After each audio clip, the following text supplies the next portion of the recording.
want to start off by telling everybody that my mama raised me better and I did wrong on my own. In my younger years, I was raised in church. I don't remember how old I was when I asked Jesus into my heart, probably 9 or 10. I can't even remember how old I was when I got baptized. I just know that I did, twice. I started sneaking out and getting drunk in the ninth grade and smoking weed when I was 16.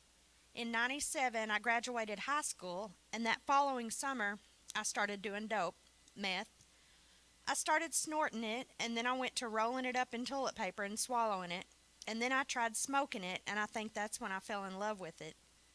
At the beginning of that summer, I weighed 120 pounds. By the end of the summer, I weighed 98 pounds. I saw myself in the mirror, and I was disgusted. I had bones showing, and my ribs were sticking out.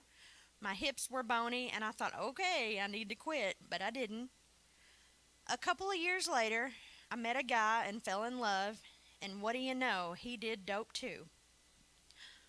What was even worse than that was that he was a dope cook. He made it, and he was so good at it. We always had it, and I lived like that for the next 6 years. And those 6 years were probably the darkest years of my life because even though I was faithful to him, he was never faithful to me.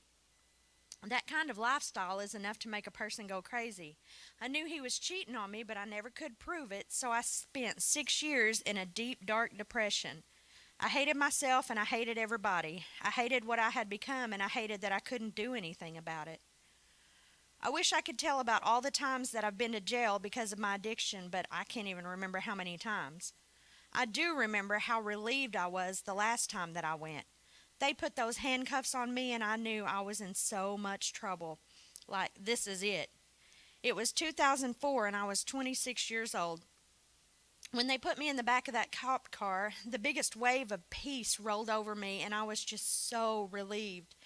A huge weight was lifted off of me because I thought I was headed for prison and I knew that I'd be taken care of. I knew I'd be fed and that I'd have a place to sleep, and I knew that I wouldn't have to live that horrible life anymore. Prison would definitely be better than how I was living at the time. But I didn't go to prison.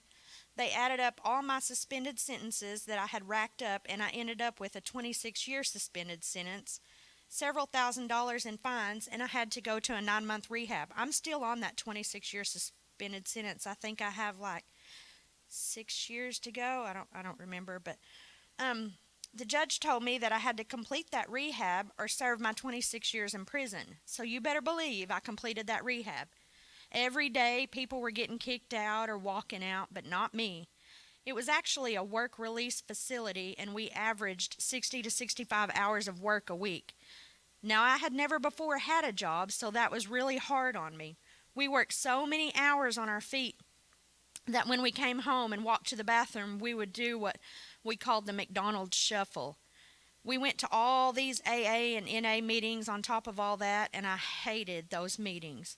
I finally graduated after 9 months. And when I graduated from there, my brother came to pick me up. And when I jumped in the truck, he looked at me and said, "You look like you got stung by a bunch of bumblebees." I had gained so much weight, but the last time he had seen me, I was skin and bones. So I moved in with Michael, and I lived with him for a few years. Now, I was supposed to be seeing a probation officer, and I did for a while, but somehow I slipped through the cracks in the system, and it got to where I didn't have to go do drug tests or check in with him. So I started smoking weed again and going to Van's Club every weekend and getting drunk almost every night, thinking that I'd be okay because at least I wasn't doing dope. And then I got pregnant with Kennedy. I smoked weed the entire time that I was pregnant with her until that last month. You know, even the love that I had for my unborn baby wasn't enough to keep me from getting high. I'd smoke a joint and she'd start moving around inside of me and I would bawl because I felt like I was getting my baby high. And I was. And because what kind of sick, demented person gets her baby high? Me. I did that. When Kennedy was 2, I found out that I was pregnant with Curtis, only by this time I was doing dope again, meth. And I was doing it every single day. Every single day. Y'all, I couldn't stop doing dope even though I was carrying that baby. And because of my guilt and shame, I'd stopped going to people's houses to get dope, but I had a friend who brought me some every single day. Good dope, and lots of it. They say it only takes 3 days to get out of your system, so I quit doing it before I went to have my scheduled C section. The whole time I was pregnant with him, I would pray and beg God to please let him be healthy, despite what I was doing to him. By all rights, he should have been messed up, not healthy, born addicted. I don't know. But what I do know is that Curtis was born totally healthy and exceptionally smart. Like, this kid blows my mind. Think borderline genius. I bawled for days after having him because I was just so thankful that I didn't mess my baby up and because of the guilt I'd had for what I had done. I asked God for forgiveness and I begged Curtis for forgiveness. I had quit my job at the nursing home and enrolled myself in an online veterinary assistant program. I started doing dope again, using the excuse that I needed it to study, so I studied a lot. After 2 years, I graduated and became a certified veterinary assistant. I got a job at a vet clinic in Muskogee, but because I needed to be clear headed for my job, I only did dope on the weekends. And I thought that I was doing okay. I thought that I needed it so I could iron my kids' clothes, get my house cleaned, and do our laundry. You know, normal stuff that normal moms do for their kids. For 2 years, I did it like that, still smoking weed every day after work, but only doing dope on the weekends. And then I met Richie, and at that time, he did dope too. It wasn't long before I fell completely in love with him and I got pregnant with Riker. I was able to quit doing dope while I was pregnant with Riker, but I continued to smoke weed with him until they found marijuana in my urine.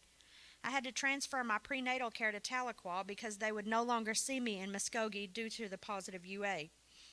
I stopped smoking weed, but when I went to have Riker, they wouldn't let me see him for like more than 10 hours after he was born. A nurse came in and she brought him to me finally, but told me that due to my positive UA back then, they were going to test Riker's urine. She said that if he turned up positive that I wouldn't be able to bring him home with me, so I prayed and I prayed hard. And a couple of days later, he came home with me. And 3 months later, a friend came by to see Riker, and she had a little bit of dope. I was breastfeeding at the time, and I remember I had a bunch stored up in the freezer, so I was thinking, I can just do a bump, and then, 3 days later, I would be able to feed him off of what I had in the freezer, but I, I can't even remember. It didn't last that long or something, and I remember thinking, man, like, is he getting high too? Is he getting dope too? Because I knew that my boob juice was dirty, and let's see, that's all that it took, though, for me to get right back on it. Shortly afterwards, we moved to Tulsa, and an aunt of mine lived there, and she had an unbelievable dope connection. It was always pure, never cut. She always had it, and she was so generous with it. It wasn't long until I was full blown strung out again. Bad this time. Richie had gotten this awesome job making gobs of money, so I didn't have to work, and because he had such a good job, he had quit doing dope, but I wasn't about to. I did dope every single day for about 2 years, and then we moved to Muskogee. My kids' clothes were still getting ironed. Oh, before we moved to Muskogee, they were going to North Tulsa school, and they missed more school than when I sent them. But I think that North Tulsa had a lot of crackhead mamas because nobody ever said anything to me about, hey, your kids are missing too much school. I didn't get a letter from anybody, or they didn't tell me that I was going to have to go to court if my kids missed so much school. It was just kind of normal. But then when we moved to Muskogee, they paid attention to all that.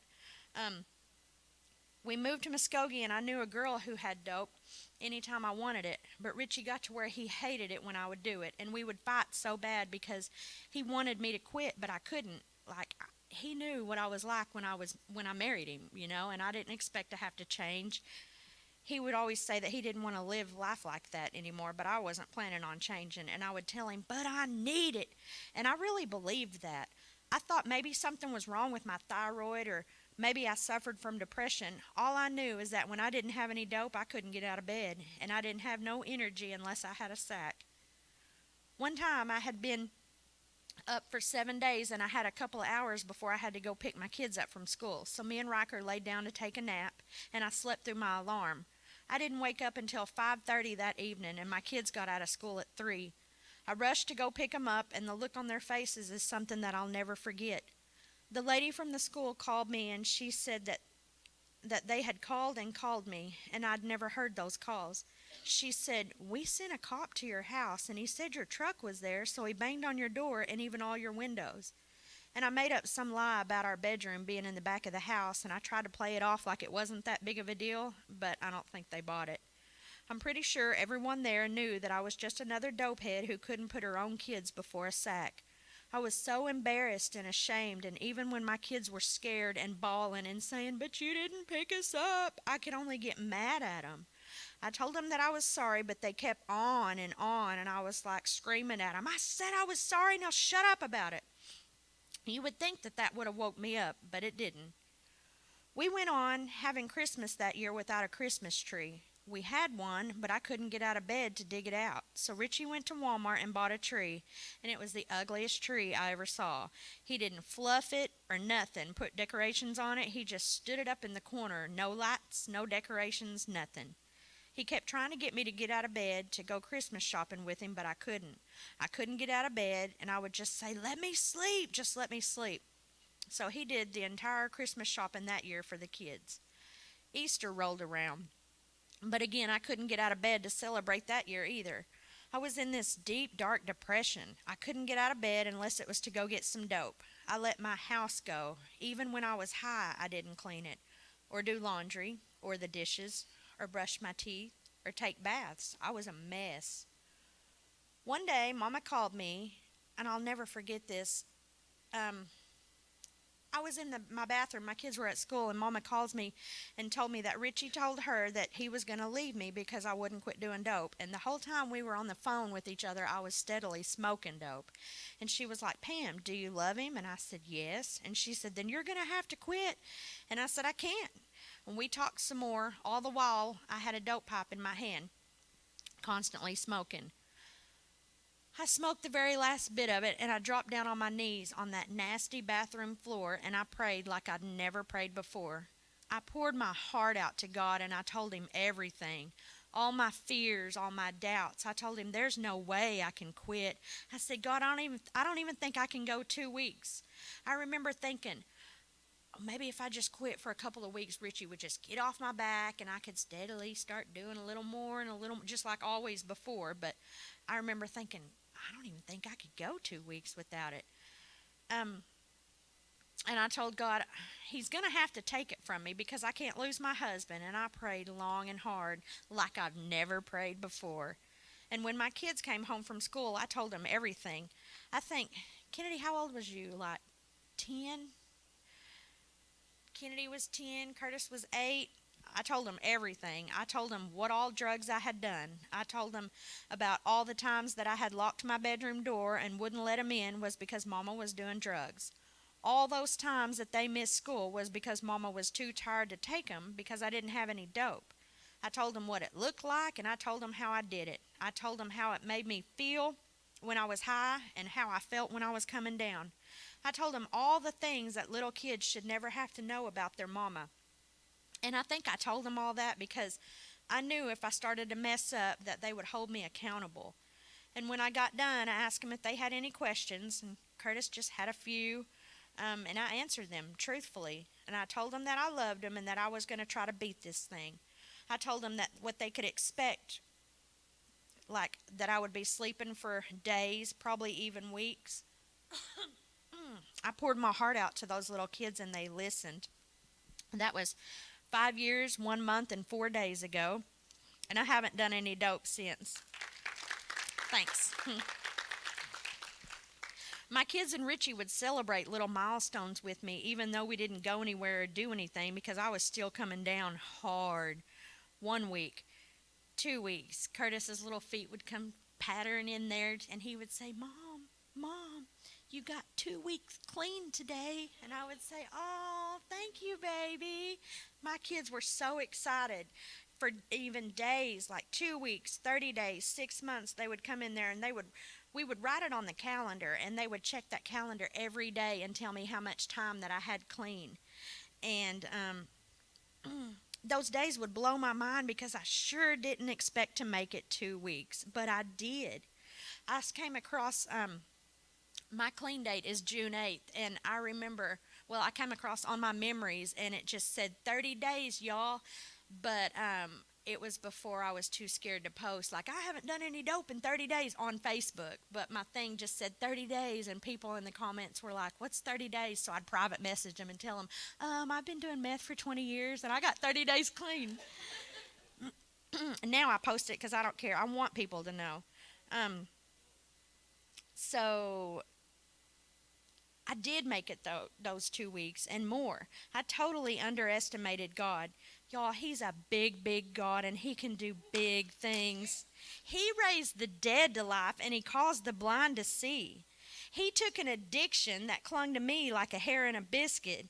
I hear all these stories about people struggling in their recovery and their relapses, and these people who were going through their recovery process and how hard it is for them. And I can't say that it's been hard. I can say it's been long, but I can't say that it's been hard for me. You know why? Because those people are trying to recover on their own. Like, I'm convinced you can't do it without God. I just don't see how it can be done. I tried to quit when I was doing dope. I tried so hard, and I would make it for a few days, and I'd go right back to it. Um, you just can't do it without God. And I asked Him to deliver me that day, and He did. And I don't believe that we got to beg God for help, but that's what I did. He saw my heart, and He knew that I wanted to change, even though I didn't think that it was possible. I have found baggies of dope that I'd forgotten about, and not once did I ever consider doing any of it. I could remember which baggies, like I would find some in books, and I would think, oh, that wasn't very good dope. Like, I remember that it was bunk, and I would flush it. But then I'd find baggies, and I'd think, man, I remember how good that was, and I'd look at it, and I'd go flush it. And me and Richie would laugh about it because I found tons of baggies. Like, who forgets about all that dope? Me. I can't believe all the dope that I've forgotten about. Put it up and just forgotten about it. We would flush it, and it wouldn't cross my mind anymore. And then we'd find another baggie, and I would flush that too. I've had lots of dope dreams where I'd be trying to hide and sneak around to smoke some, and I'd wake up feeling so guilty, but then I would remember it's just a dream and I'm still dope free. After a few months of staying clean, maybe even a year, we moved to Pryor. I became the wife and mother that I've always wanted to be. Y'all, it took me months to be function, to be normal, to be able to get my house clean and do things. It took a long time. And I probably milked it a little bit, I'm sure, but I became the wife and the mother that I'd always wanted to be. I realized that I could iron my kids' clothes for school without doing a bump. I was able to clean my house and keep it clean without doing a bump. I could get up before Richie at like 4:30, 5 o'clock in the morning and have his breakfast ready before he had to go to work without doing a bump. It was amazing. I thought my life was great and that my marriage was perfect until it wasn't. Now all this time I was still smoking weed. Me and Richie didn't fight anymore, but we didn't get along very well either. I felt like I was always having to take up for my kids because he was constantly fighting with them. And I told my best friend one day, I was like, I don't think I like being married to Richie anymore. But that didn't matter because my vows were sacred to me and I didn't believe in divorce. I meant it when I said better or for worse, and I was just going to push through those hard times, and I did. I prayed for my marriage, and one day Richie came home and he was like, I think we just need to go our separate ways. And I was so shocked. I was like, why? He didn't want to try marriage counseling, nothing.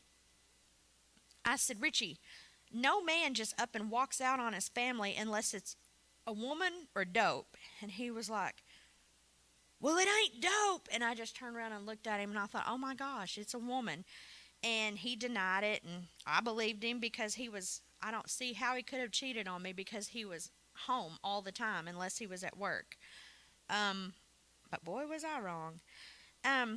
He let me believe that we were splitting up because him and Kennedy couldn't get along. And I remember being mad at Kennedy because she never would back down from him. She would go toe to toe with him and tell him what she thought. And there were times where I'd kind of grin, I'd hear him fighting, and I'd think, yeah, Kennedy, tell him. But then there were other times I was like, God, why can't you just be respectful, But she wasn't a bit scared of him.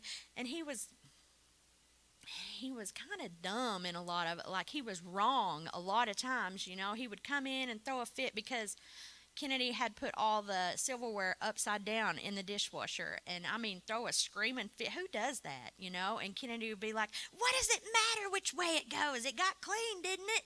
And he would just get mad at me, and I would tell him that he could punish her because he would say, "You're always taking up for her, and I can't punish her." But I wanted him to punish her in like a good godly way. He would stand over him and scream and holler with spit just flying out of his mouth, and I would tell him, "You can't scream at him like that. You're doing it wrong." And so anyway, they just didn't get along, and now I've lost my place. Um okay. So I later found out that it was, in fact, another woman, but that's a whole other story. So, out of pride, I didn't beg him. I just packed up my stuff and I left. Kennedy, we set the kids down on our bed, and Riker and Curtis and Kennedy, and I was like, "Y'all, we're getting a divorce." And Riker's like, "What?" And Curtis was kind of sad, and Kennedy was like, "Okay." Before dawn the next morning, Kennedy had her whole entire bedroom packed. Like, I guess she thought we were leaving right then, and I still had a whole house to pack. But y'all, she had everything packed, everything packed. And Richie would have to walk past her bedroom to get to our bedroom, and he would just look at it, and just be so mad because she was ready to go. Um, all the past depression and all those years of being miserable in my addiction, none of that compared to the loss of my marriage. And I don't think that it was Richie that I mourned losing. It was more like I mourned the loss of my marriage.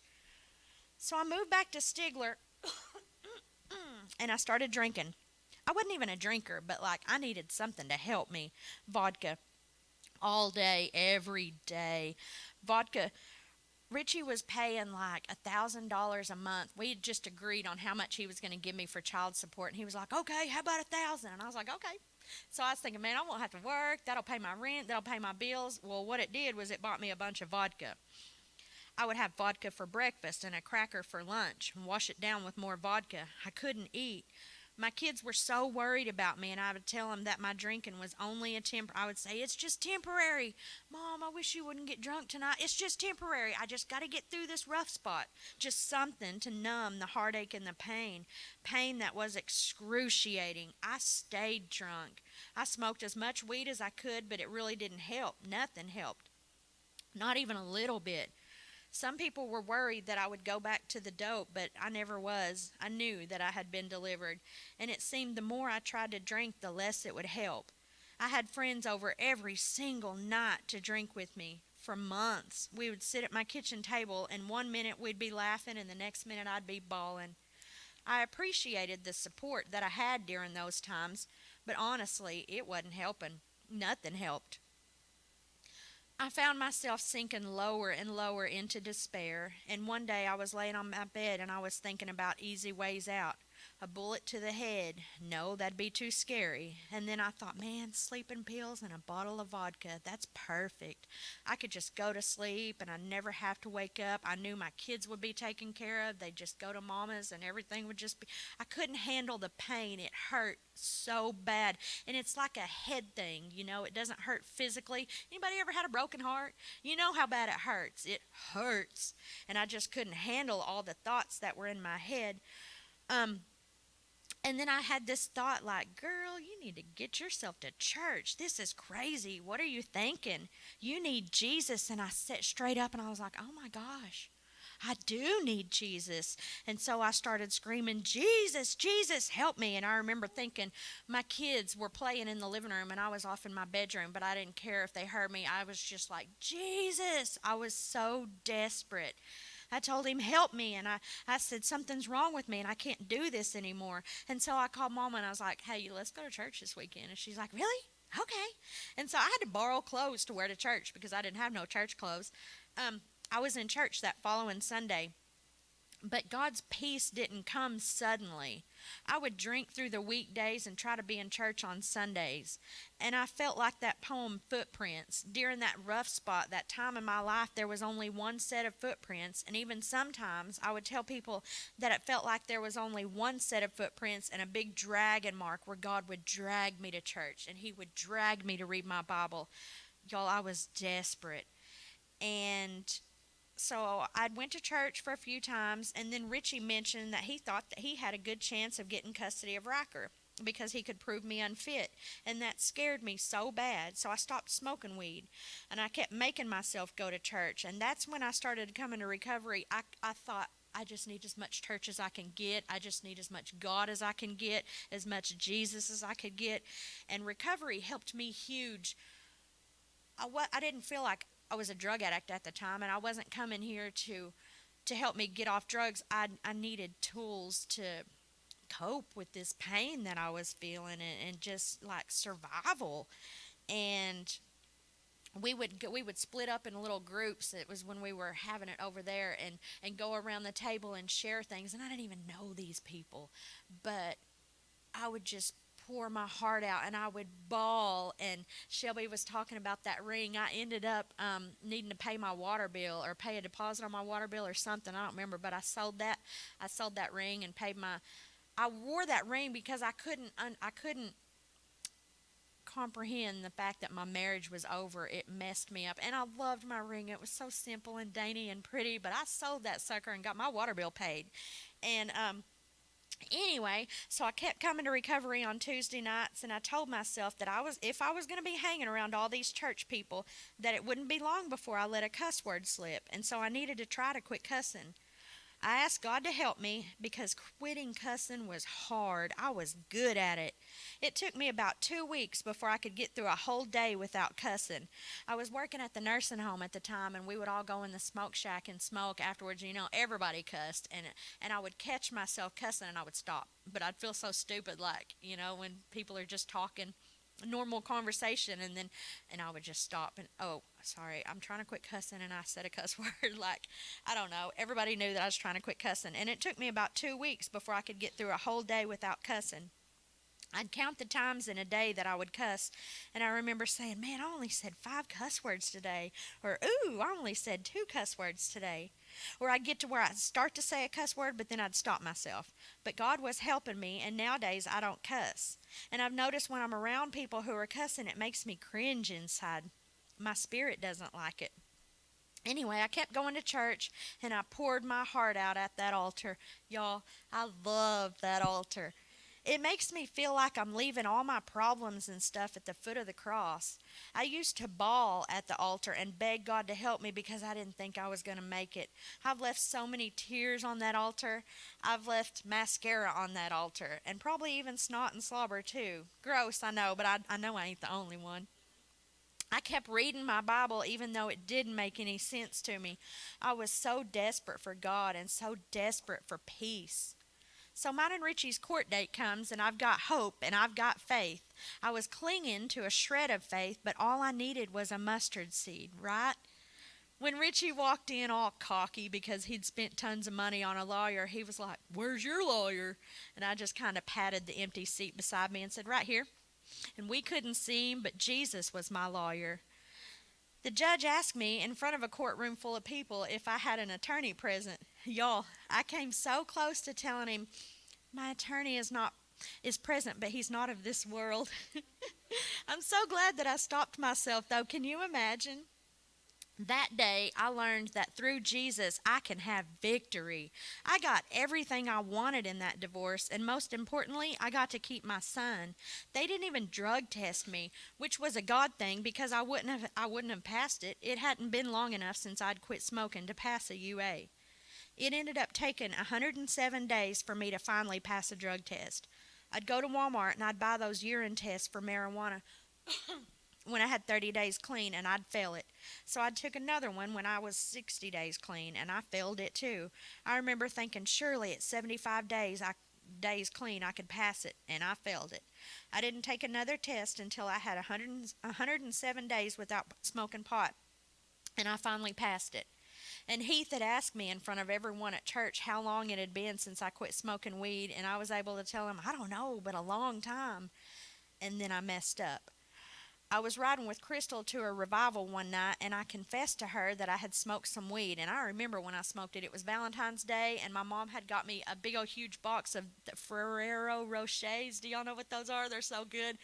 I smoked a joint and ate the whole entire box. I was sick.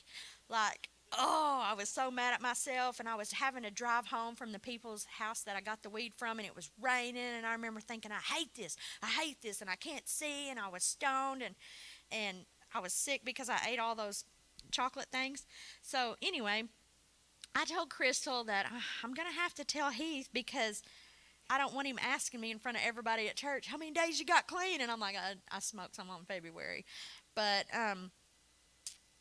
he came to my house one day to spray. Oh, I had moved into a new house and I needed him to spray for bugs.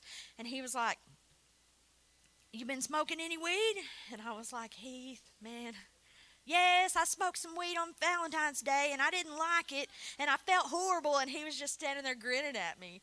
And I told him that I couldn't even enjoy the high because of the guilt that I felt for smoking it. And he told me that guilt was conviction and that it was good for me.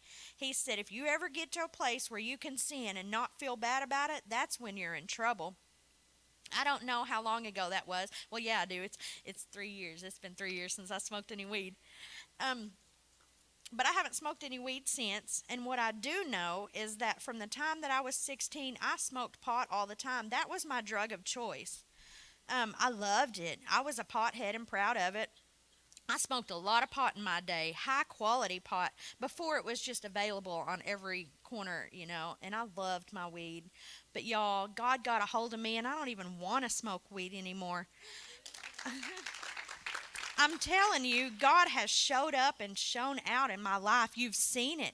I have so much peace and so much joy inside me that I can't contain it. I've had people who don't even know me ask me why I'm so happy. I've had people who barely know me ask me why I'm so happy all the time.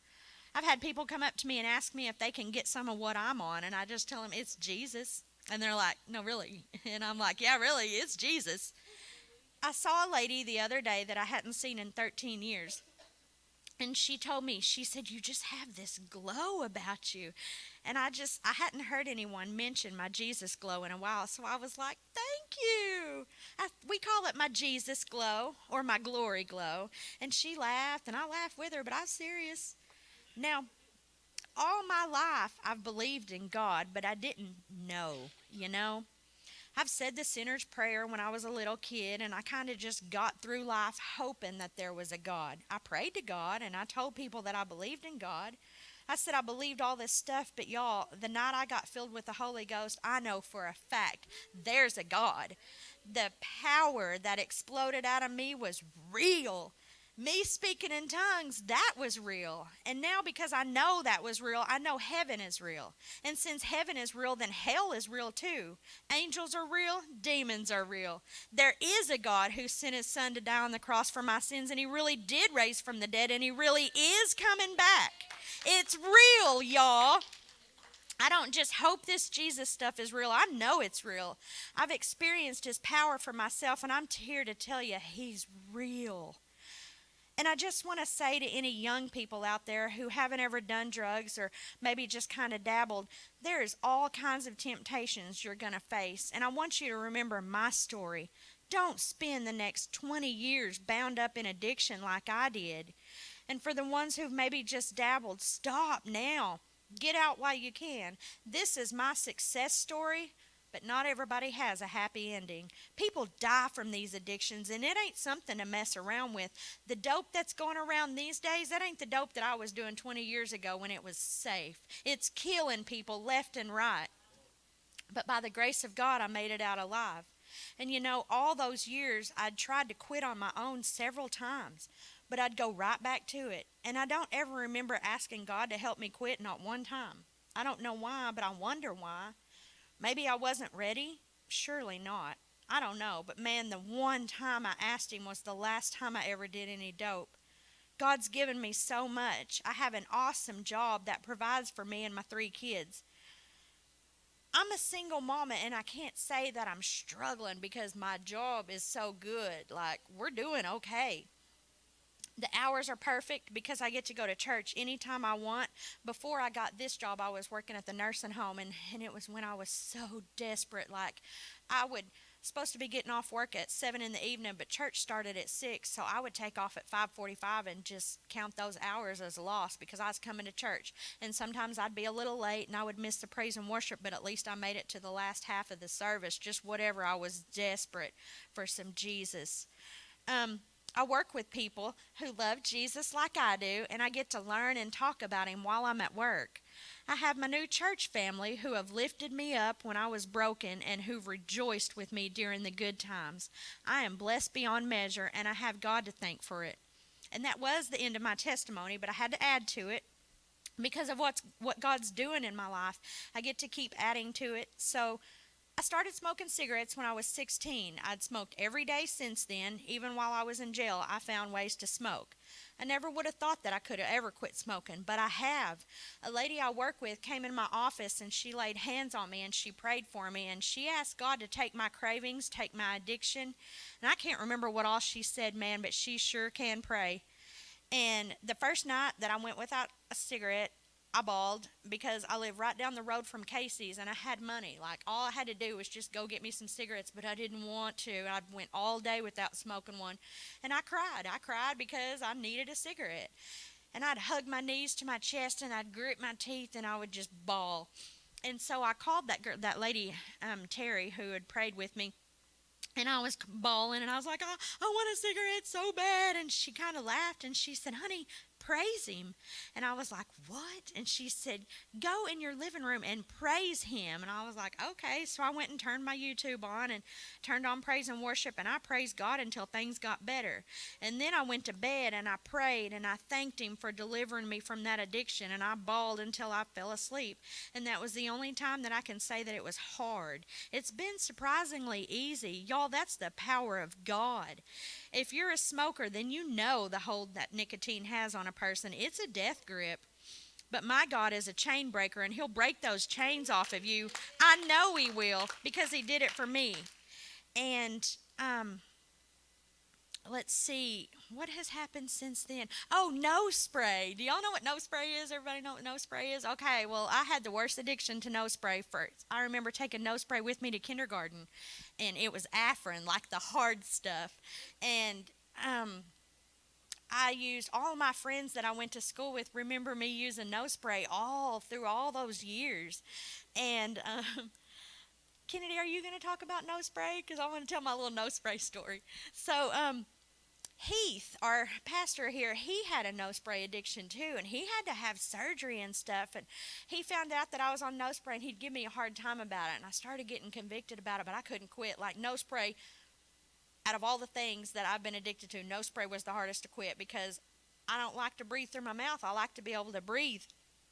But I also hated it when I didn't have my nose spray. Like, everything in the house, everybody had to stop what they're doing and help me find my nose spray if I couldn't find it. It was a horrible addiction.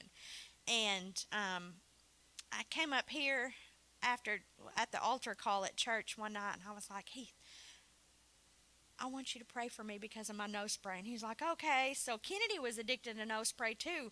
I could come off of it for a couple of years, but it didn't happen very often. But every time I'd get pregnant or get a cold, I would need my nose spray again, and then I'd get hooked all over again. So we got prayed for over the nose spray, and I don't even need nose spray anymore. So, that's pretty much it. And we're gonna do something kind of different tonight. I've bribed Kennedy into giving her testimony because whenever I was doing dope, I thought I was just doing dope. I thought my kids were okay because, their clothes were ironed, and I thought I was feeding them good, and I thought I was taking care of them, but I didn't realize how much it affected my kids until I'd quit doing dope, and they started talking about how much better our lives were and how much better their lives were. And I thought, oh my gosh, I never realized how much it affects our kids, y'all. We think we're just off in a bathroom and nobody knows, our kids don't know that we're doing dope, but they're miserable. So Kennedy's going to give her testimony, and then I think Curtis is going to tell his little part. And anyway, come on up here, Kennedy.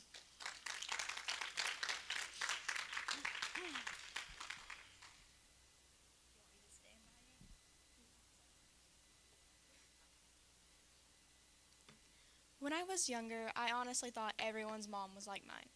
I thought everyone's mom slept all day. I thought everyone's mom would invite her friends over and then lock themselves in the bedroom to smoke. Of course, I didn't know they were smoking at the time. This went on for a while. I remember there would be days where we didn't see mom come out of the bedroom. Me and my brother Curtis would be playing with our toys, and we knew we had to be quiet because we couldn't wake mom up. She would go crazy.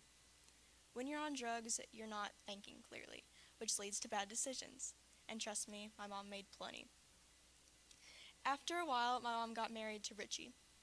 Me and my brother were both little at the time, so I don't remember what life was like before Richie. When they were together, it was like constantly walking on eggshells with him. You never knew what would set him off. If you gave him a weird look, if you forgot to do the dishes, we fought so many times over them dishes. Or just anything really. Richie was an alcoholic. When he drank, his temper got even worse. It was scary as a little kid. Me and my brother would sometimes just hide in the bedroom and cry because he wouldn't stop yelling. I don't think Richie liked me very much. I mean, it didn't seem like he liked me or Curtis very much, but me especially, because I would never back down to him. It was like a constant war between me and him. There wasn't a day that went by without us fighting. After my mom and Richie eventually got divorced, things didn't get better right away. Mom was still smoking weed, and she would invite people over to get drunk with. And me and Curtis would beg her because we knew she was getting drunk, and we'd be like, Mom, just don't drink tonight, it's okay. She was trying to cope the only way that she knew how. After a while, Mom started going to church, and she brought me and my brothers with her. The more Mom went to church, the better she got. I got better too. Me and my mom were both addicted to nose spray, or nasal spray, whatever you want to call it. And I'd been trying to quit nose spray because I'd been using it since 4th grade, up until 2 years ago. But when I would try to quit, like, it was horrible. I felt nauseous. Like, I would be asked to go to a friend's house, so I'd be like, sorry, I can't go. I need my nose spray. I don't have it with me. And one time I tried to quit, I was just laying in my room, and we had a popcorn ceiling. And I remember counting each little dot on the ceiling because that's all I could do. That's all I could think about was I couldn't breathe. Me and my mom tried so many times to stop. And if you've ever been addicted to it, you know it's hard. I don't like being touched and having everybody pray over me. But one night, Mom finally convinced me to go up and get prayed for, and that was the last day I ever used nose spray. And it wasn't hard, like the other times, that's all I could think about, but I just remember putting it down, and that was it. My mom got clean from other things, such as weed, alcohol, and cigarettes. She even stopped cussing. Me and my brothers are so much happier now that my mom has been clean and devoted her life to Christ. If you ever think your substance abuse doesn't affect your kids, I'm here to tell you that it does, in so many more ways than that you know. Me and my brothers have been through so much at a young age, but we're better now. To this day, I am so thankful that my mom decided to start going to church. I believe that all this happened so that I could tell my story, so that this might help someone. Certain things remind me of when things are bad, but I'm glad I went through it just so I could tell someone about it.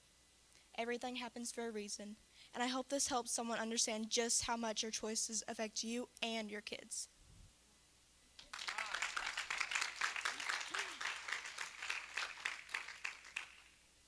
Curtis.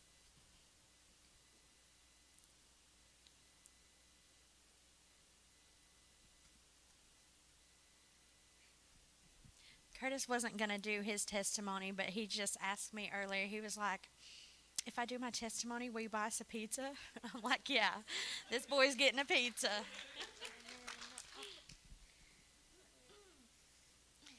I'm going to be talking here about a few stories and moments that really stand out when thinking about the early years of my childhood. This story, this story is of Easter. We had one time that really makes me think about how much life has changed since then. We woke up and we were excited because it was Easter. Then we went down to wake up my mom to open up our Easter baskets. I remember it was really hard to wake her up.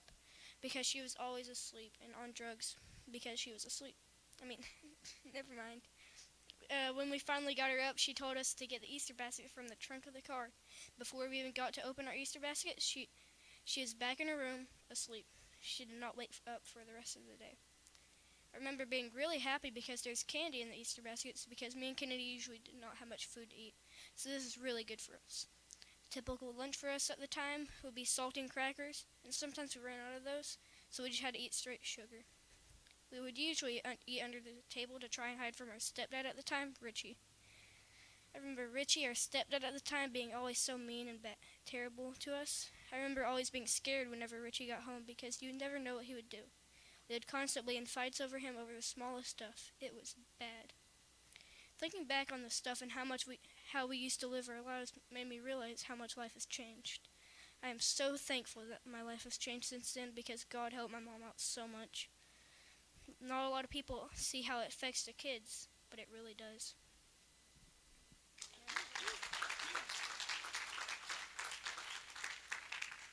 So I feel like I need to explain Richie. I would always ask God, I'd planned on staying married to Richie. I loved him for the rest of my life, and I would say, God, please don't let Kennedy have any resentments, because I didn't know if I was doing the right thing by sticking in this marriage or what. There were times where I felt like I should leave because of my kids, but um, so all this is going on, and we're going to church and we're doing good, and I learned forgiveness and how forgiving Richie, even though he straight up done me wrong. I learned how to forgive him even when he didn't ask for forgiveness. He never apologized. I never got an apology, but I had to learn how to forgive him for myself. And y'all, that's a huge thing, forgiving somebody. It helped me get over my sadness and my hatred for him.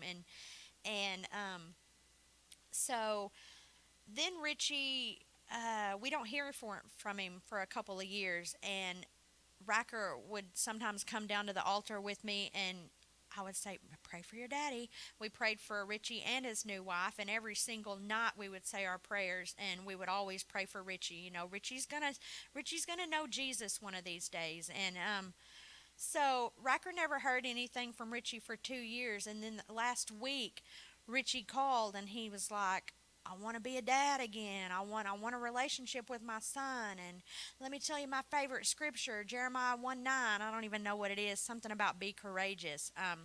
But he was like, do you know who said that? And I said, no. And he was like, that's what God told Jeremiah. And I was just like, wow. Like, Richie told his mom that he's been reading the Bible more than in the last few months than he ever has in his whole entire life. Riker's prayers are being answered, y'all.